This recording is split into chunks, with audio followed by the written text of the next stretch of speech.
Hi, എല്ലാവർക്കും സ്വാഗതം. ഇന്ന് നമ്മൾ സംസാരിക്കാൻ പോകുന്നത് വളരെ പ്രധാനപ്പെട്ട, എന്നാൽ പലപ്പോഴും നമ്മൾ വേണ്ടത്ര ശ്രദ്ധ കൊടുക്കാത്തൊരു വിഷയത്തെക്കുറിച്ചാണ്. ഭക്ഷണവ്യവഹാര വൈകല്യങ്ങൾ അഥവാ ഈറ്റിംഗ് ഡിസോർഡേഴ്സ്. ശരി, അപ്പോൾ നമുക്കിതിലേക്ക് കടക്കാം. ആദ്യം തന്നെ ഇതെന്താണെന്ന് നോക്കാം, പിന്നെ ഇതിന്റെ പല വശങ്ങളിലൂടെ കടന്നുപോയി എങ്ങനെ ഇതിൽ നിന്ന് പുറത്തുവരാമെന്ന് വരെ നമ്മൾ ചർച്ച ചെയ്യും. അപ്പോൾ എന്താണ് ഈ പറയുന്ന ഭക്ഷണ വൈകല്യങ്ങൾ? നമുക്ക് അവിടെ തന്നെ തുടങ്ങാം, അല്ലേ? ഇത് വെറുമൊരു ഭക്ഷണശീലത്തിന്റെ പ്രശ്നമല്ല, അതിനപ്പുറം വളരെ ഗൗരവമേറിയ ഒരു ആരോഗ്യ പ്രശ്നമാണെന്ന് നമ്മൾ ആദ്യം തന്നെ മനസ്സിലാക്കണം. അതെ, ഇതാണ് നമ്മൾ ഓർത്തിരിക്കേണ്ട ഏറ്റവും പ്രധാനപ്പെട്ട കാര്യം.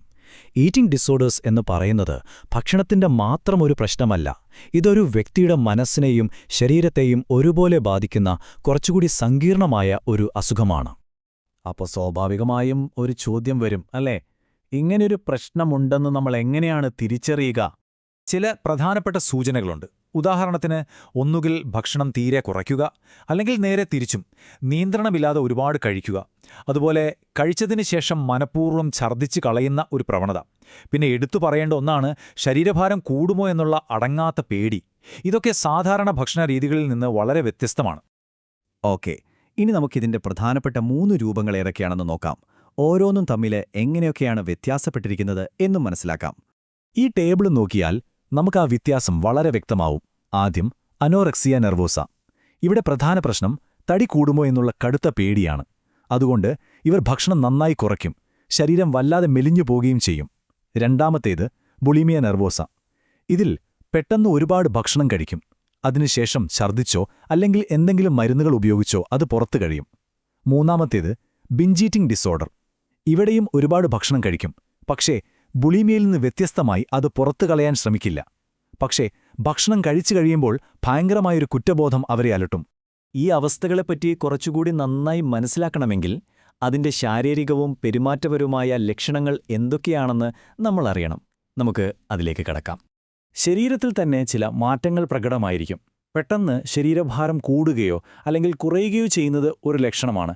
കൂടെ എപ്പോഴും ഒരു ക്ഷീണം, ഒരു ബലക്കുറവ്, ചിലപ്പോൾ തലകറക്കം, ഇതൊക്കെ ഭക്ഷണക്രമത്തിലെ താളപ്പിഴകൾ കാരണം സംഭവിക്കുന്നതാണ്. ശരീരത്തിലെ മാറ്റങ്ങൾ പോലെ തന്നെ അവരുടെ സ്വഭാവത്തിലും പെരുമാറ്റത്തിലുമൊക്കെ കാര്യമായ വ്യത്യാസങ്ങൾ കാണാൻ പറ്റും. മറ്റുള്ളവരുടെ കൂടെ ഇരുന്ന് കഴിക്കാതെ ഒറ്റയ്ക്ക് കഴിക്കാൻ താൽപ്പര്യപ്പെടുക, ചിലപ്പോൾ ഭക്ഷണം ഒളിപ്പിച്ചു വെക്കുക, സ്വന്തം ശരീരത്തെക്കുറിച്ച് എപ്പോഴും വേവലാതിപ്പെടുക, ഇതിന്റെയൊക്കെ കൂടെ വിഷാദവും ദേഷ്യവും പോലുള്ള മാനസികാവസ്ഥകളും വരാം. അപ്പോൾ ഈ ലക്ഷണങ്ങളൊക്കെ നമ്മൾ കണ്ടു. പക്ഷേ അതിലും പ്രധാനപ്പെട്ടൊരു ചോദ്യമുണ്ട്. എന്തുകൊണ്ടാണ് ഒരാൾക്ക് ഇങ്ങനെയൊരു അവസ്ഥ വരുന്നത്? എന്തായിരിക്കും ഇതിൻ്റെയൊക്കെ മൂലകാരണം? ഇതിന് കൃത്യമായി ഒരൊറ്റ കാരണം ചൂണ്ടിക്കാണിക്കാൻ പറ്റില്ല. ഇത് പല കാര്യങ്ങളുടെ ഒരു മിശ്രിതമാണ്. കടുത്ത മാനസിക സമ്മർദ്ദം, തടിയെക്കുറിച്ചുള്ള പേടി, പിന്നെ സോഷ്യൽ മീഡിയയുടെയൊക്കെ സ്വാധീനം, വിഷാദം, ആത്മവിശ്വാസമില്ലായ്മ, ഇങ്ങനെ പലതും ഒരുമിച്ച് ചേരുമ്പോഴാണ് പലപ്പോഴും ഇത്തരം അവസ്ഥകളിലേക്ക് ഒരാളെത്തുന്നത്. ഇനി നമ്മൾ സംസാരിക്കാൻ പോകുന്നത് ഇതിന്റെ ഗുരുതരമായ പ്രത്യാഘാതങ്ങളെക്കുറിച്ചാണ്. ഇതുകൊണ്ടാണ് ഈ അവസ്ഥയെ നമ്മൾ നിസ്സാരമായി കാണരുത് എന്നും എത്രയും പെട്ടെന്ന് തിരിച്ചറിയണം എന്നും പറയുന്നത്. ശരീരത്തിൽ ആദ്യം തന്നെ ബാധിക്കാൻ സാധ്യതയുള്ള ഒന്നാണ് അനീമിയ അഥവാ വിളർച്ച. അതായത് രക്തത്തിലെ ചുവന്ന രക്താണുക്കൾ കുറയുന്ന ഒരവസ്ഥ. ശരീരത്തിന് ആവശ്യമായ പോഷകങ്ങൾ കിട്ടാതെ വരുമ്പോൾ അത് ഹൃദയത്തിന് വലിയ സമ്മർദ്ദമുണ്ടാക്കും. ഇത് കാലക്രമേണ ഹൃദയത്തിന്റെ പ്രവർത്തനത്തെ ഗുരുതരമായി ബാധിക്കുകയും പലതരം അസുഖങ്ങളിലേക്ക് നയിക്കുകയും ചെയ്യും. ഇതുമാത്രമല്ല, ദഹനപ്രശ്നങ്ങളും സാധാരണമാണ്. ഒപ്പം ശരീരത്തിലെ ഹോർമോണുകളുടെ ബാലൻസ് തന്നെ തെറ്റിപ്പോകാനും ഇത് കാരണമാകും. ഏറ്റവും ഭയപ്പെടുത്തുന്ന കാര്യം ഇതാണ്. ഇത് ഗുരുതരമായാൽ കൃത്യമായ ചികിത്സ കിട്ടിയില്ലെങ്കിൽ ജീവന് തന്നെ അപകടമായി തീരാൻ സാധ്യതയുണ്ട്. പക്ഷേ ഈ അവസ്ഥയുടെ ഗൗരവം നമ്മൾ മനസ്സിലാക്കിയല്ലോ. ഇനി അതിലേറ്റവും പ്രധാനപ്പെട്ട, ഏറ്റവും പോസിറ്റീവായ കാര്യത്തിലേക്ക് വരാം. ഇതിന് കൃത്യമായ ചികിത്സയുണ്ട്. ഇതിൽ നിന്ന് പൂർണ്ണമായി പുറത്തുവരാനും സാധിക്കും. ഇതിനൊരു കൃത്യമായ ചികിത്സാരീതിയുണ്ട്. കൗൺസിലിംഗ്, സൈക്കോളജിക്കൽ തെറാപ്പി പോലുള്ള മാനസികമായ പിന്തുണ വളരെ പ്രധാനമാണ്. കൂടെ ഒരു ന്യൂട്രീഷനിസ്റ്റിന്റെ സഹായത്തോടെ ശരിയായ ഭക്ഷണക്രമം ഉണ്ടാക്കിയെടുക്കണം. ചില സന്ദർഭങ്ങളിൽ മരുന്നുകളും വേണ്ടിവന്നേക്കാം. അപ്പോൾ നമ്മൾ ഓർക്കേണ്ട പ്രധാന കാര്യം ഇതാണ്.